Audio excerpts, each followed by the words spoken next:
This D-bag at a BBQ wouldn't stop insulting me and challenging me to a swim race. He didn't know I was on the Olympic team. I was flipping burgers at my girlfriend Harper's family barbecue when her sister showed up with her new boyfriend Craig, who immediately started telling everyone about the pool he'd just installed at his house since he was basically a professional swimmer. Harper squeezed my hand and whispered, "Wow, so impressive." She knew about my 4 years on the Olympic swim team, but I'd never mentioned it to her family since I didn't want to be that guy who peaked in college. Craig cornered me at the grill, beer in hand, and started going on about his swimming prowess. "I actually had to get kicked out of the club pool last month," he said loudly enough for everyone to hear. "The other swimmers complained to management that I was making them uncomfortable because I was so much faster. I mean, when you're lapping everyone twice, it gets embarrassing for them, you know?" He looked at me expectantly like I should be impressed. I nodded politely and kept flipping burgers while Harper rolled her eyes beside me. Craig looked me up and down, taking in my dad bod that had replaced my swimmer's build after 5 years of retirement. "You ever swim, Dylan? No offense, but you don't really have the body for it. I mean, look at these shoulders," he said, rotating his arms to show off. "Swimming is all about the wingspan and the core. You've got more of a softball build." He laughed at his own joke while I just smiled and shrugged. Harper's sister tried to change the subject, but Craig was just getting started. "It's not your fault, man. Black guys just aren't built for swimming. It's a scientific fact, something about bone density or muscle fibers. That's why you never see them in the Olympics." Harper's jaw dropped and she started to say something, but I touched her arm gently and whispered, "Let him talk. This is actually hilarious." Craig must have taken my silence as agreement because he kept going. "I'm not being racist, it's just biology. Like, when's the last time you saw a black swimmer win anything? Michael Phelps, Ryan Lochte, all the greats are white. It's just how it is." He shrugged like he was doing me a favor by explaining this. Even Harper's dad looked uncomfortable now, but I just kept that same easy smile on my face. After a few beers, Craig decided to demonstrate his perfect butterfly form on the grass, flopping around like a fish while explaining his technique. "See, Dylan? It's all about the dolphin kick. I bet you don't even know what that is. My coach said I had natural talent you can't teach. Some people got it, some don't." He stood up, grass stains on his polo, completely serious about his performance. When Harper mentioned I used to swim in college, Craig laughed so hard he nearly choked on his beer. "Community college had a swim team? That's cute. Let me guess, you did the doggy paddle relay?" He turned to his girlfriend and said, "No wonder Harper's dating him. She always liked charity cases. Remember that guy with the limp?" Harper's face went red and she snapped, "Dylan went to Stanford, you ass." But I just smiled and said, "Harper, relax." Craig pulled out his phone to show everyone videos of him swimming, narrating each one. "This is me destroying everyone at my gym. See that guy I just lapped? He said he swam Division 3. Pathetic." Then he turned to me and said, "Dylan probably thinks the shallow end is an accomplishment. Different leagues, bro. I'm talking about real swimming, not whatever you did at the YMCA." The videos were clearly sped up, but I didn't bother pointing it out. The afternoon got worse when Craig started lying about his times, claiming he could swim a 50-meter freestyle in under 20 seconds, which would be a world record. "I never went pro because I make too much money in sales. Why make pennies swimming when I can afford my own pool?" "Dylan, what do you do again?" Harper mentioned something about coaching kids. "What do you coach them in, burger flipping?" He gestured at the grill and laughed. "That's sweet though, giving back to the community since you never made it yourself." I actually laughed at that one because the irony was too perfect. Finally, Craig had drunk enough to issue his challenge. He stood up, swaying slightly, and announced to everyone, "You know what? Let's settle this right now. Dylan, get in my pool and race me, right now. Unless you're scared to lose in front of your girl." He pulled off his shirt dramatically. "Come on, man. One lap. Unless you admit you can't swim and I'm superior in every way. What's it gonna be? You gonna hide behind Harper or are you gonna be a man?" Harper looked at me with an expression that said she was completely done with this guy. "Oh my God, just do it already," she said, knowing exactly what was about to happen. Craig stood there smirking, thinking he was about to humiliate me in front of everyone, having no idea he'd just challenged someone with 4 NCAA titles and an Olympic trials record that still hadn't been broken. So I said, "Sure, man. One lap." Craig grabbed his keys off the table and started walking toward his car, while everyone else looked at each other trying to figure out the logistics. Harper's dad stepped in and took the keys from Craig's hand, saying nobody was riding with someone who'd been drinking that much. Craig protested, but his girlfriend grabbed his arm and steered him toward her car, while Harper and I headed to mine with her parents following in theirs. The whole convoy of cars pulled out of the driveway with Craig hanging out the passenger window of his girlfriend's car, yelling about how I was about to learn what real swimming looked like. Harper squeezed my hand tight as we drove and whispered she couldn't wait to see his face when he realized what he'd gotten himself into. I kept my eyes on the road and focused on staying calm, because even though it had been 5 years since I'd competed seriously, my body still remembered what it felt like to destroy someone in the water. Craig's house was only 10 minutes away, and when we pulled up I had to admit his pool setup was actually pretty nice. The pool stretched 25 yards with proper lane lines and everything, though I could tell from the way the lane ropes sat loose that he probably never bothered setting them up right. Craig immediately started his tour explaining how he'd personally designed every aspect for optimal training conditions and maximum speed development. He pointed at the shallow end saying that's where beginners usually stayed, and then gestured at the deep end where real swimmers trained. Everyone just wanted to see the race happen, but Craig kept going on about the filtration system and the special tiles he'd chosen and how the depth was perfect for generating the right kind of waves. I walked over to check the water while he talked and suggested we should probably set some ground rules for safety since he'd been drinking pretty heavily all afternoon. Craig waved his hand, dismissing my concern, and said real swimmers didn't need rules because the water was their natural element. Harper's dad spoke up firmly, saying we absolutely needed to be smart about this, and nobody was getting in that pool without some basic safety measures in place. Craig rolled his eyes, but his girlfriend agreed with Harper's dad, so he had to go along with it. That's when Craig started pulling off his clothes right there on the pool deck, and I realized he was stripping down to his underwear since he didn't have swim trunks at his own house. Everyone got real uncomfortable real fast, and Harper's sister finally convinced him to at least keep his shorts on, even though he complained they would create drag and slow him down. I mentioned we should probably have someone neutral time this to make sure it was fair for both of us, and Craig immediately scoffed, saying I was already making excuses before we even got started. Several people agreed it made sense to have an official timekeeper though, and Harper's mom volunteered to use her phone's stopwatch since she didn't care who won. Craig started his warm-up routine, which consisted of aggressive arm swings that looked more like he was trying to fight invisible bees than prepare for swimming. He grunted loudly with each swing and kept checking to make sure everyone was watching his technique. Meanwhile, I quietly stretched my shoulders the way I'd done thousands of times before and dipped my hand in the water to check the temperature. Harper had her phone out filming everything and said loud enough for everyone to hear that she wanted to remember this moment forever. Craig heard that and flexed for the camera, saying she could use the video to show people what peak performance looked like. Harper's sister pulled me aside while Craig was distracted and apologized for his behavior, especially all the racist stuff he'd said earlier. Her face looked miserable, and I could tell she was realizing her boyfriend was about to embarrass himself in front of her whole family. I told her it wasn't her fault, and that Craig seemed to have some issues he needed to work through, but she still looked like she wanted to disappear. Craig called me back over and started explaining the rules to me like I was a 5-year-old who'd never been in a pool before. He used his hands to show me that one lap meant down to the other end and back, and that we'd be doing freestyle, which meant any stroke I wanted as long as I didn't touch the bottom or the lane lines. I nodded along patiently, while Harper stood behind him, barely containing her laughter at how ridiculous this whole thing was. Craig kept going, explaining that we'd start in the water since he didn't have starting blocks, and that meant pushing off the wall when someone said go. More people from the BBQ started showing up to watch, and Craig immediately played to the crowd, saying he'd try not to lap me, but sometimes his competitive nature just took over. Someone mentioned they should probably have towels ready for afterward, and I appreciated that at least a few people were being practical about this whole situation. Craig kept posing and flexing for the growing audience, while I just stood there waiting for him to finish his show. Finally, we both got in the water at opposite ends of the pool to get ready for push starts, and the water was actually colder than I expected, which made my muscles tense up for a second. Craig immediately started complaining that the cold water was throwing off his rhythm and his muscles weren't responding right, and maybe we should wait for it to warm up. Harper's dad said we were doing this now, or not at all, so Craig stopped complaining and got into position against the wall. I pushed off the wall in a slow practice start to show Craig what we were doing, my body remembering the motion even after 5 years away from competition. Craig watched me glide halfway across the pool before he tried his own practice start, which was basically him shoving off the wall with his feet while his arms flailed around randomly. He came up sputtering after 3 strokes and said he was just warming up and the real one would be different. Harper's dad stepped forward and offered to do the countdown for us since we needed someone neutral to call the start. Craig immediately demanded that we go on go instead of 3, because that's how real races work according to him. I nodded and agreed to whatever made him comfortable since it wouldn't change the outcome anyway. Harper grabbed my arm and pulled me to the side of the pool for a second, while Craig was adjusting his shorts. She asked if I was really okay doing this since Craig had been drinking and might try something stupid in the water. I told her I dealt with way worse at actual competitions, and one drunk guy wasn't going to be a problem. She squeezed my hand and went back to stand with her family, while Craig started doing more of his weird arm circles. Imani Wade, who was one of Harper's family friends, stepped forward with her phone and volunteered to time the race since she didn't know either of us that well. She positioned herself at what would be the finish line and pulled up the stopwatch app to get ready.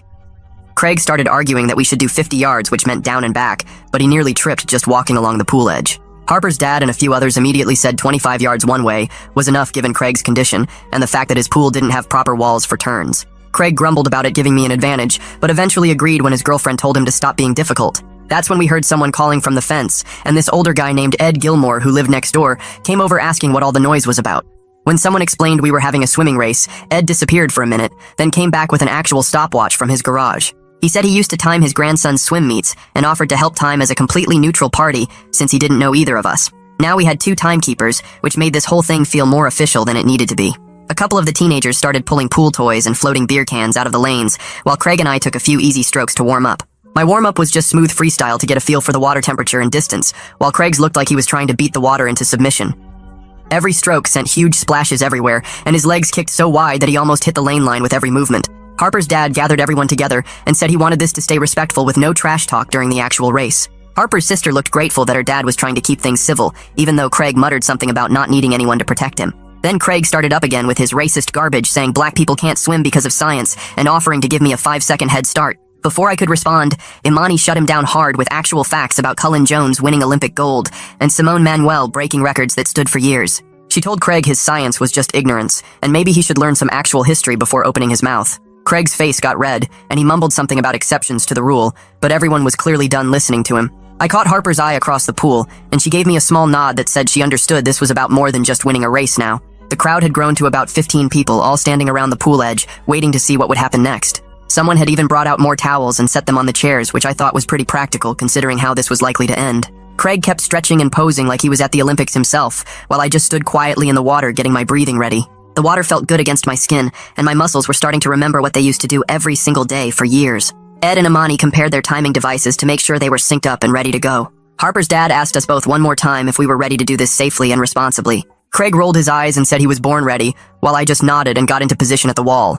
My hands gripped the pool edge the same way they had hundreds of times before in actual competitions that mattered. Craig tried to copy my position, but his form was all wrong with his butt too high and his head looking straight ahead instead of down. The whole crowd went quiet as Harper's dad raised his hand to start the countdown, and I felt that familiar calm wash over me that always came right before a race. Craig suddenly stood up and started pounding his chest with both fists like some kind of gorilla while making these loud whooping noises that echoed across the pool area. Everyone just stared at him as he kept beating his chest harder and harder, his face turning red from the effort and the alcohol.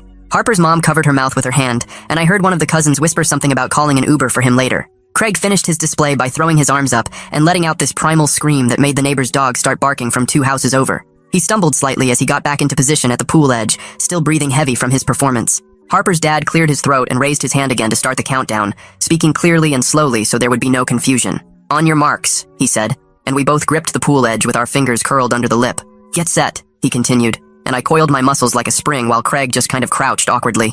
Harper's dad took a breath and started to say go, but Craig launched himself into the water before the word even left his mouth. Water exploded everywhere as Craig thrashed into the pool, while Ed immediately called out, "False start," and waved his arms to stop everything. Craig came up sputtering and immediately started arguing that he definitely heard the word go, even though literally everyone else was shaking their heads. "The pressure got to me," Craig complained as he swam back to the wall, water streaming down his face.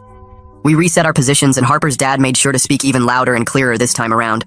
Craig kept fidgeting and adjusting his shorts while I just stayed perfectly still, waiting for the real start. "On your marks, get set, go!"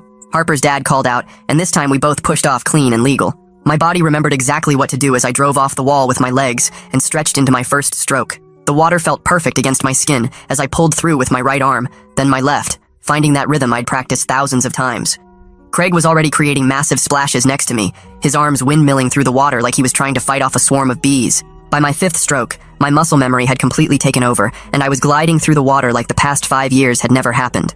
I could hear the muffled cheers from above the water as I smoothly rotated my body with each stroke, my kick steady and controlled. Craig's splashing got louder and more desperate as I pulled ahead, his breathing getting ragged and gasping with every stroke attempt. I touched the wall with a smooth reach and stood up calmly while Craig was still struggling through the last 5 yards. He finally slapped the wall with both hands, gasping and wheezing like he'd just run a marathon instead of swimming 25 yards. Ed called out the times clearly for everyone to hear.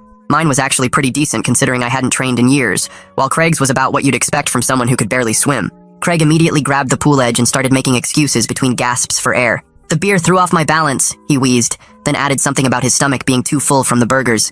He clutched his side dramatically and claimed he'd gotten a sudden cramp halfway through, which explained everything apparently. Before anyone could respond, Craig pushed off the wall and declared that freestyle wasn't his best stroke anyway. "Butterfly," he announced, still breathing heavy. "That's my signature stroke. Let's go again with butterfly." Harper's sister tried to grab his arm and tell him to stop, but he was already insisting that butterfly was where his true talent showed. Several people pointed out that butterfly while drunk could actually be dangerous, but Craig waved them off with water flying from his hands. Harper's dad suggested we should only go the width of the pool for safety if we were really doing butterfly. Craig complained that the shorter distance gave me an advantage somehow, but finally agreed when everyone insisted on safety first. We moved to the side of the pool where it was only about 15 feet across instead of the full 25-yard length. Craig kept trying to demonstrate his butterfly technique while standing in the water, his arms swinging wildly and hitting the water with loud slaps. I just waited quietly at the wall, knowing exactly how this was about to go down. Ed and Imani repositioned themselves at the opposite side with their timing devices, ready for the width-wise sprint. Harper's dad gave us another countdown, and we pushed off for the butterfly demonstration. I kept my form tight and controlled, my arms sweeping forward together while my legs did the dolphin kick I'd perfected years ago. Craig managed maybe 2 actual butterfly strokes before his coordination completely fell apart, and he started doing something that looked like a mix between doggy paddle and actually drowning. Water went everywhere as he thrashed and gasped, his arms moving at different times and his legs kicking randomly. I touched the far wall without even needing to take a breath while Craig was still flailing in the middle of the pool. He finally made it to the wall and clung to it with both hands, coughing and spitting out water. Craig's face was bright red as he started yelling that Ed must have messed up the timing somehow. Ed calmly read out both times again from his stopwatch and even showed Craig the display. Even Craig couldn't argue with a 12-second difference in a widthwise sprint that should have taken maybe 8 seconds total. Harper's sister finally lost it and grabbed Craig by the arm, pulling him away from the pool while water dripped everywhere. We could all hear her telling him he was embarrassing both himself and her in front of her entire family. Craig kept insisting the pool must be different dimensions than what he ordered, which made absolutely no sense to anyone listening. He tried to pull away from her to measure the pool, but she kept dragging him toward the chairs. Harper came over to me as I climbed out of the pool and grabbed the towel someone handed me. She whispered quickly that I shouldn't say anything about my Olympic background yet, because she wanted Craig to stew in his loss without having that excuse. I nodded and walked back over to where we'd left the grill area earlier, grabbing a cold beer from the cooler. Everyone else stayed by the pool discussing what had just happened, their voices carrying across the yard as Craig continued his complaints about pool dimensions and false starts. Craig stumbled back over to where I stood drying off with the towel, his face still red from both the exertion and embarrassment. He cleared his throat and said, "I swam pretty good for someone who never competed," which made everyone within earshot stop talking. I set down my beer and looked him straight in the eye. I told him calmly that his comments about black swimmers were racist and completely wrong. The whole group went dead quiet as I kept my voice steady and explained that claiming black people can't swim because of biology is ignorant. I mentioned that plenty of black swimmers have won Olympic medals and broken world records. Craig's mouth opened and closed like he wanted to argue, but couldn't find the words. Imani stepped forward from where she'd been timing and backed me up immediately. She suggested Craig should apologize for the racist garbage he'd been spewing, not just the trash talk about swimming. Harper's dad moved closer and crossed his arms, his voice firm when he said there wouldn't be any more comments like that at his house. He made it crystal clear to everyone that racism wasn't welcome here. Period. Craig looked around for support, but found none, even his girlfriend turning away from him. Someone turned the music back on to break the tension, and people started drifting away from the pool area. Groups reformed around the food tables and grill, conversations resuming at lower volumes. I walked back to the grill and picked up the spatula, flipping the burgers that had been sitting there untouched. People kept coming up to me one by one, quietly saying they were impressed with my swimming and how I'd handled everything. A couple of Harper's cousins mentioned they had no idea I could swim like that. Her aunt patted my shoulder and whispered that Craig had it coming. I just nodded and thanked them, focusing on getting the food ready since people were getting hungry. Harper found me at the grill, and we had a quiet moment away from everyone else. She said she was proud of how I'd handled everything without stooping to his level or getting aggressive. I could have humiliated him way worse, but chose not to, and she appreciated that. We talked briefly about my swimming background, and agreed I might tell her family about it eventually. Tonight definitely wasn't the right time for that conversation, though. Ed came over while I was plating burgers and thanked me for keeping things safe in the pool. He mentioned he actually runs a small swimming clinic for neighborhood kids on Saturday mornings. He'd clearly recognized my technique and suggested I might want to help out sometime if I was interested. I told him I'd think about it, genuinely considering the idea of teaching kids who actually wanted to learn. He gave me his number and said no pressure, just thought I might enjoy it. Meanwhile, Imani was checking on Harper's sister to make sure she had a safe way home. Craig was obviously way too drunk to drive anywhere, and his girlfriend looked mortified by the whole situation. They worked out a plan where Harper's dad would drive them both home later. Craig's car would stay in the driveway overnight, and he could get it tomorrow when he sobered up. Harper's sister kept apologizing to people for bringing him, clearly embarrassed by his behavior. About 20 minutes later, Craig came back over to where I was serving food. He'd sobered up slightly from the swim and his girlfriend's anger, though he still swayed a bit. He mumbled something about getting carried away and said he was sorry if he'd been a jerk. I accepted his apology without making a big deal about it, just nodding and handing him a burger. We both knew he didn't really understand why what he'd said was wrong, but at least he tried. His girlfriend grabbed his arm and pulled him away before he could say anything else stupid. Later in the evening, some kids from the neighborhood who'd seen the race came over asking questions. They wanted to know about swimming techniques and how to go faster in the water. I gave them a few casual pointers about keeping their heads down and breathing to the side. I showed them how to cup their hands properly and explained about kicking from the hips, not the knees. They practiced the motions on the grass, and I corrected their form gently without mentioning my competitive background.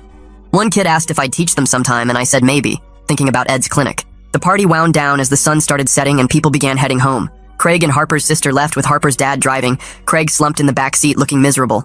Harper and I stayed to help clean up, collecting plates and cups while her mom packed up leftover food. Everyone kept bringing up the race, shaking their heads at Craig's behavior and complimenting my composure. Harper's mom hugged me and said I was welcome anytime, which meant a lot. The next morning, I woke up to a text from Ed about his swimming clinic. He sent details about the program he runs for kids who can't afford regular swim lessons. It meets every Saturday at the community center pool from 9 to 11. He said I could just stop by one session to check it out, no commitment necessary. I texted back that I'd come by next Saturday to see what it was about. Teaching kids who actually wanted to learn seemed like it might be rewarding. Later that afternoon, Harper's dad sent me a message that surprised me. He thanked me for handling Craig with class and not escalating the situation when I easily could have. He said he was always impressed by people who didn't need to brag about their abilities. He mentioned that Harper seemed happy with me, and that meant something to him. We ended up texting back and forth about swimming and sports in general, developing a better rapport than we'd had before. 3 days later, Harper's sister sent me a long text while I was at work, saying she and Craig were taking some space after what happened at the BBQ. She explained that seeing him act that way opened her eyes to other stuff she'd been ignoring, and they needed to figure things out. I texted back that she didn't need to apologize for anything, and that I hoped things worked out however was best for her. Harper told me later that her sister was really torn because Craig kept saying he was just drunk and competitive, but she couldn't forget the racist stuff he said. 2 weeks passed before the next family dinner at Harper's parents' house, and I noticed Craig's usual spot at the table stayed empty. Harper's mom served the pot roast, and then asked me about my swimming background since everyone kept talking about the race. I took a sip of water and mentioned I swam at Stanford for 4 years and had some good races there. Her dad nodded and said that explained a lot about my form in the pool. I left it at that and changed the subject to Harper's new project at work. The whole family seemed satisfied with that simple answer, and nobody pushed for more details, which I appreciated. That same week, I found myself driving past the community center and decided to stop in and check out their pool hours. The chlorine smell hit me as soon as I walked through the doors, and something about it made me smile. I signed up for a monthly pass right there and started going 3 mornings a week before work. The first time back in the water felt strange after 5 years away, but my body remembered the motions. I wasn't trying to hit any times or train for anything specific, just moving through the water at whatever pace felt good. Other early morning swimmers would nod hello, and we'd share lanes without any drama or competition. The lifeguard mentioned my stroke looked professional, and I just said thanks and kept swimming. Those morning swims became my favorite part of the day, where I could just exist in the water without any pressure. A month later, Harper's family had another barbecue, and someone had printed out pool rules and taped them to the fence as a joke. The list included stuff like no racing under the influence and no biology lessons required, and everyone got a good laugh out of it. Harper's dad started calling me Coach when I walked in, and pretty soon everyone picked it up as a friendly nickname.